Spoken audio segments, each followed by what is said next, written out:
He stopped me at the entrance, reached out, grabbed my arm, and started patting me down. Right there, in front of everyone. I froze. Guests were walking in, smiling, laughing, holding gifts, holding champagne flutes. And there I was, my sister's little brother, being frisked like a criminal at a checkpoint. His hand slid down my side, checked my pockets, tapped my legs. "You know I've got to check you," he said, loud enough for others to hear. "Make sure you didn't bring anything in." I flinched and pulled away, instinctively. Who wouldn't? "Don't touch me," I said, trying to keep my voice low. But my chest was already tight, my hands curled into fists. I could feel eyes turning, whispers starting. "Calm down," he said, waving a hand. "If you want to be here, I need to do this." And that's when it hit me. This wasn't about safety. This was about power and humiliation. Let me tell you how we got here.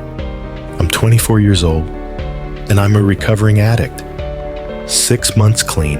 6 long months of early mornings and late night cravings, of shaking hands and therapy sessions, of trying to remember who I used to be before the spiral started. I used until there was nothing left. No money, no dignity. I lost jobs. I lost trust. I lost myself. And when I had nowhere else to go, when everyone else had stepped away, my sister stayed. She bailed me out, literally and emotionally, more than once. She was my person, my safe place, my anchor. She watched me self-destruct and still loved me anyway, even when it hurt her, even when it cost her, even when it made her cry at night, wondering if I'd survive the next week. And then, 2 years ago, she met him, the man she would eventually marry. He didn't know me from before. He only knew the mess. The guy who drained his sister-in-law's bank account. The guy who showed up high to family dinners. The guy who started fights and couldn't be trusted. To him, I was just a junkie brother. And I get it. I really do. I know I caused pain. I know I lied. I know I made promises I didn't keep. But I also know this. I've been working every day to change. And my sister believed in me enough to invite me to her wedding. I didn't expect a warm welcome from him, but I didn't expect to be treated like a threat either. The ceremony was beautiful. I stayed quiet, sat in the back, clapped, smiled, kept my hands folded. I was just proud to be there. But then came the reception. He was greeting guests at the entrance, hugging family, high-fiving his friends.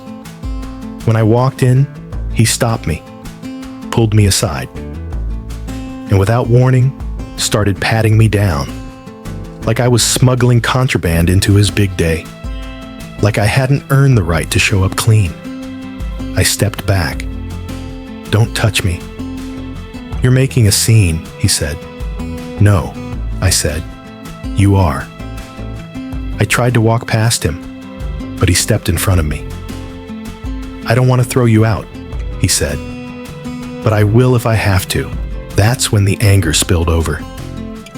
I told him he was trying to look tough, but really, he just looked ridiculous. He was making a spectacle, not for safety, but for dominance. Voices were rising. A crowd was forming. Then came the shouting. I don't remember everything I said.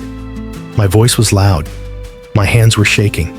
His face was stone cold. And somewhere in the chaos, a few people stepped between us. "Drop it," someone said to him. "It's over." He finally let me go, but not without one last jab. They can deal with it when he gets out of hand. I walked past him, my heart pounding, my breath short. I found a seat in the back and sat alone for most of the night. My sister never said a word. She didn't take sides. Afterward, people started talking. "You should have just let him do it," someone said. "You acted like you had something to hide," another whispered. A cousin avoided eye contact.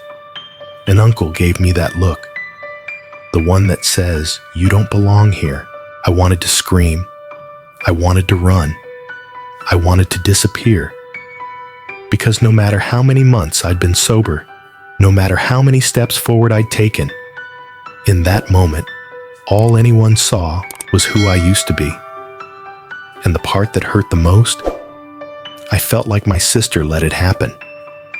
Maybe she didn't know he was going to do that. Or maybe she did. I didn't ask. Because deep down, I didn't want to know the answer. Here's the thing most people don't understand about recovery. It's not just about saying no to the drugs. It's about rebuilding a life that you burned down with your own hands. It's about apologizing for things you don't even remember doing. It's about trying to be trusted again, when every bridge you had has turned to ash. I know I've hurt people. I know I've lied. I know I've stolen. I've been the villain in someone else's story more times than I can count. But I'm trying. I'm really trying. 6 months clean doesn't erase 6 years of chaos. But it's something. And that night, my sister's wedding night, I didn't use. Even though I wanted to. Even though I felt every single eye on me like a spotlight. Even though the humiliation and shame made me feel like I was right back at rock bottom. I stayed sober. But I didn't stay silent. So now, I ask the question that's been echoing in my head since that night. Was I wrong for getting upset?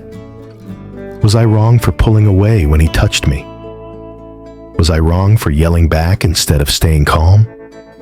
Was I wrong for thinking I deserved to be treated like a human being? So, am I the asshole? And now, a message from your host here at AITA Story Vault. This story is heavy, not just because of the addiction, but because of the aftermath. Because even after the drugs are gone, the shame lingers. The broken trust echoes. The wounds still bleed. What happened at that wedding wasn't just about a pat-down. It was about years of pain on both sides. A brother-in-law who didn't believe people can change. A recovering addict trying to prove he already had. Here's the thing about trust. It takes years to build and only seconds to lose. But rebuilding? That's the long haul.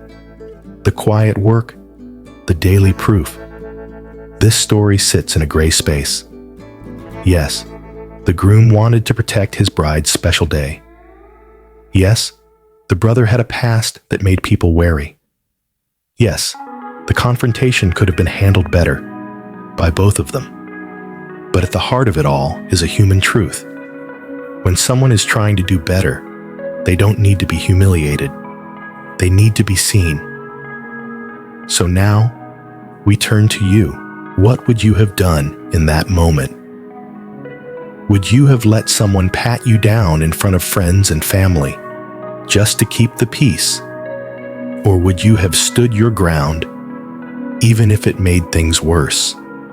And most of all, when someone shows up trying to be better, do we give them a chance? Or do we keep them locked in the image of who they used to be? Drop your thoughts in the comments. And if you've ever had to fight for your second chance, this story is for you. Until next time, stay human and stay kind.